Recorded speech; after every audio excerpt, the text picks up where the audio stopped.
Ayun, magandang araw sa inyo mga Kamort TV, no? So today, mag-unbox tayo ng ng isang tablet. Binili na natin sa Shopee. Ang tawag dito is Infinix XPad.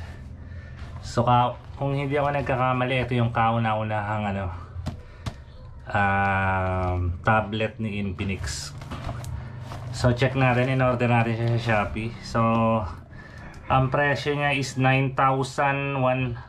Kung hindi ako nagkakamali, 9,180. Pero naka-discount tayo ng 1,000 sa voucher. So naging 8,000 na lang. So ang variant nga pala nito is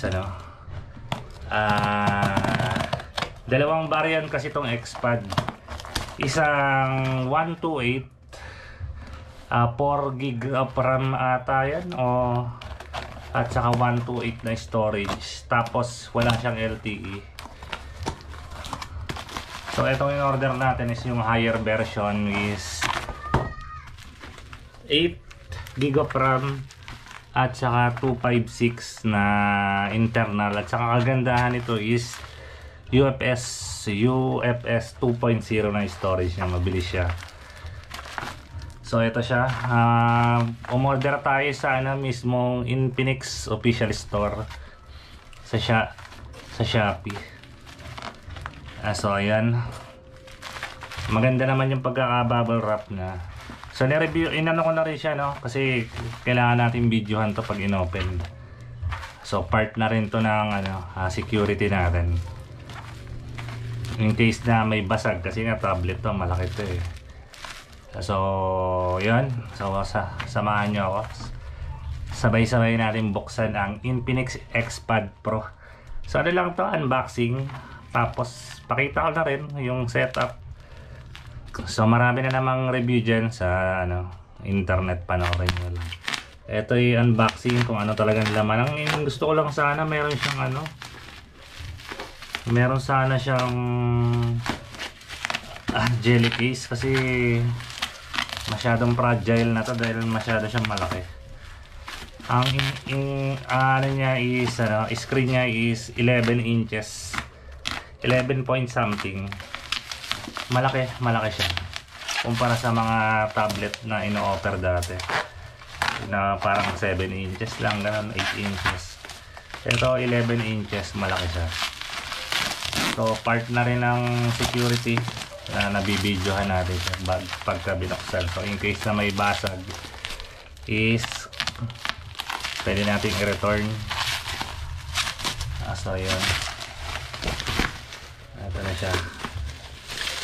Parang nayupi ata. Walang damage. Parang medyo nakako-curve yung niya. Well, sana lang wala talagang damage. Mukhang solid yung niya, bigat niya. Mukhang hindi tinipid. Ang pagkakalam ko, aluminum body to, aluminum frame. So yun guys, mga notable specs niya is ito yung mga notable specs niya. 11-inch screen, Full HD bright display. Napakaganda ng display nito, parang AMOLED. Mas gusto ko yung gantong IPS, kasi ayoko sa AMOLED nagkakaroon ng screen burnout pagkatagalan. So eto, mas okay ito na siya, IPS, wala siyang ganon screen burnout. Ang kanyang processor is Helio G99 with LTE na to, no? So kahit wala kang wifi, pag nasa labas ka, pwede ka pa makapag-internet dito. Run by Android 14. So yun, Pollax AI, may voice assist na rin siya, may voice assistant na rin siya. Tapos multi-device core collaboration, no? Binili natin siya para pang-edit natin ng video sa mga vlog natin. So itong vlog na to, i-edit natin gamit tong Infinix XPad. Ito siya, 256GB internal storage. 8 GB of ROM. So yun, yun ang purpose ko dito is pang edit ng video. Dahil pag cellphone kasi ang liit, nahihilo ako, hindi ko kaya. So na-stress lang ako pag cellphone. So pag dito, yung kitang kita, malaki siya. So yun. Ayan, pag open natin, ang kulay nito is gray. Ayan, buksan ah. Ayan, pag open natin ang box, bubungad agad yung yung mismong tablet. Hindi ko lang alam kung may jelly case to, sana may jelly case siya. Ayan.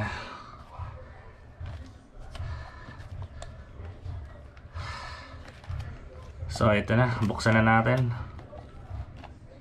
This is the moment we have waiting for.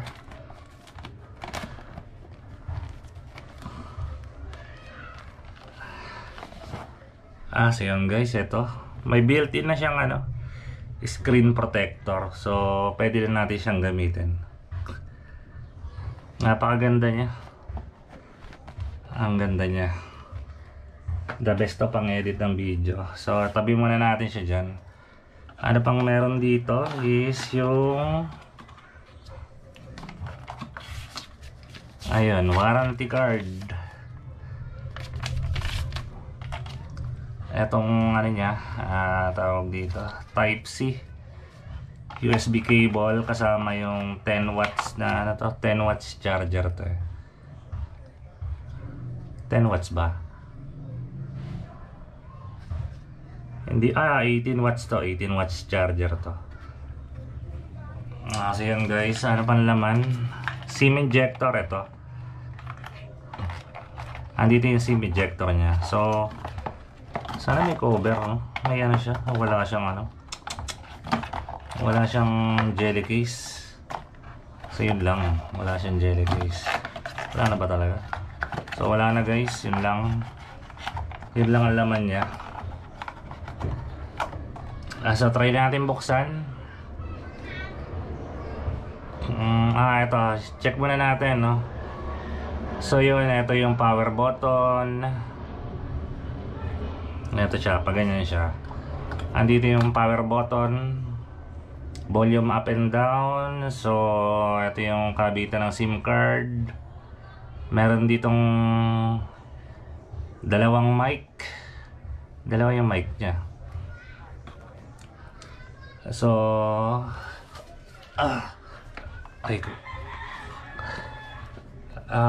dito naman is yung speaker niya. Charging port, tapos yung tawag dyan, headphone jack, at saka dalawang speaker. So quad speaker siya, malakas siya. Kapitin lang ng smudge yung niya, yung screen. Okay, try natin buksan. Ayan guys, lalabas agad ang Infinix powered by Android. So pang edit natin to ng video, binili natin siya, yun ang purpose natin dito. Okay, setup ko muna guys, balikan ko kayo. Kasi yun guys, na-setup na natin, eto na siya. So ang linaw ng screen nya.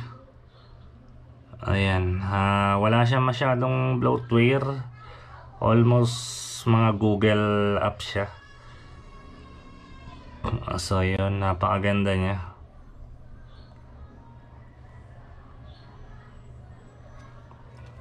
So yun guys, no? Yun lang, dito na matatapos ang natin. Unboxing lang naman to.